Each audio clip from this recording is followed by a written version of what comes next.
চলো আজ যে রেসিপিটা তোমাদের সাথে শেয়ার করব সেটা কিন্তু খুবই ইন্টারেস্টিং আর খেতেও কিন্তু দারুণ সুস্বাদু। কি এখনো দেখে বুঝতে পারছো না তো আজকের রেসিপিটা কি? তার আগে বলে রাখি, পুরো ভিডিওটা দেখবে, কোথাও স্কিপ করলে কিন্তু তোমাদেরই মিস হবে।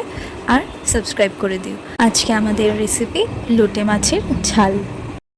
তাহলে আসুন দেখে নিই। প্রথমেই যেটা করবে, মাছগুলোকে বেশ ভালোভাবে ধুয়ে পরিষ্কার করে তার উপরে পরিমাণ মতো নুন, হলুদ, লঙ্কা গুঁড়ো আর লেবুর রস দিয়ে ম্যারিনেশনটা সেরে নেবে। তার পাশাপাশি টমেটো, পেঁয়াজ কুচি, রসুন ছিলাম।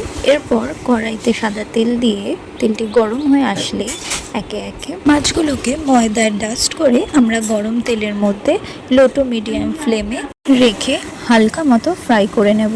তবে মনে রাখতে হবে বেশি ফ্রাই কিন্তু করা যাবে। যে এরকম হালকা গোল্ডেন ব্রাউন কালার হয়ে আসলে আমরা তুলে নেব। সেই একই তেলে আমরা দিয়ে দিচ্ছি রসুন কুচি, পেঁয়াজ কুচি। পেঁয়াজটা যতক্ষণ না ভাজা ভাজা হয়ে আসবে ততক্ষণ নাড়িয়ে চাড়িয়ে যেতে হবে। তারপর দিয়ে দিচ্ছি স্বাদ মতো নুন, পরিমাণ মতো হলুদ।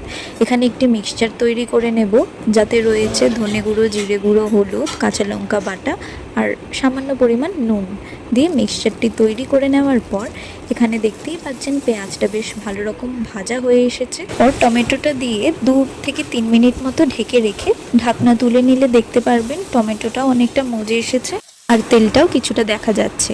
দিয়ে দিচ্ছি মিক্সচারটা। এরপর যেটা করতে হবে সেটা হচ্ছে মিক্সিং, অর্থাৎ সম্পূর্ণটা বেশ ভালো রকমভাবে কষিয়ে নেব। বেশ সুন্দরভাবে কষিয়ে নিয়েছি। কালারটা এনহ্যান্স হওয়ার জন্য দিয়েছিলাম কাশ্মীরি লঙ্কার গুঁড়ো। এরপর 2 কাপ মতো জল দিয়ে আবারও কিছুক্ষণ নাড়িয়ে চাড়িয়ে নেব। এখানে বলে রাখি, রান্নাটা কিন্তু একটু মাখামাখাই হবে। এরপরে আমরা ভেজে রাখা মাছগুলোকে দিয়ে দেব। এরপর সবশেষে উপর দিয়ে ধনেপাতা কুচি আর কাঁচা লঙ্কা চিড়ে ঢেকে রেখে ঢাকনা তুলে দিলেই রেডি আমাদের আজকের এই রেসিপি লোটে মাছের ঝাল। তাহলে এবার ঝটপট জানিয়ে দিন তো আমাদের আজকের এই ইন্টারেস্টিং লোভনীয় রেসিপিটি আপনাদের কীরকম লাগলো। হ্যাঁ, তার সাথে বলে রাখি, এটা কিন্তু আপনারা কোথাও পাবেন না। এটা কিন্তু আমাদেরই এক্সপেরিমেন্টাল একটা রেসিপি ছিল। তাই অবশ্যই একবার বাড়িতে বানিয়ে জানাবেন যে আপনাদের কীরকম লাগলো। তো আজ এই পর্যন্তই। দেখা হবে পরবর্তী ভিডিওতে। মায়া হেসেলকে একটা সাবস্ক্রাইব আর শেয়ারটা কিন্তু করবেন। দেখা হচ্ছে পরবর্তী ভিডিওতে। ততক্ষণ ভালো থাকুন, সুস্থ থাকুন। নমস্কার।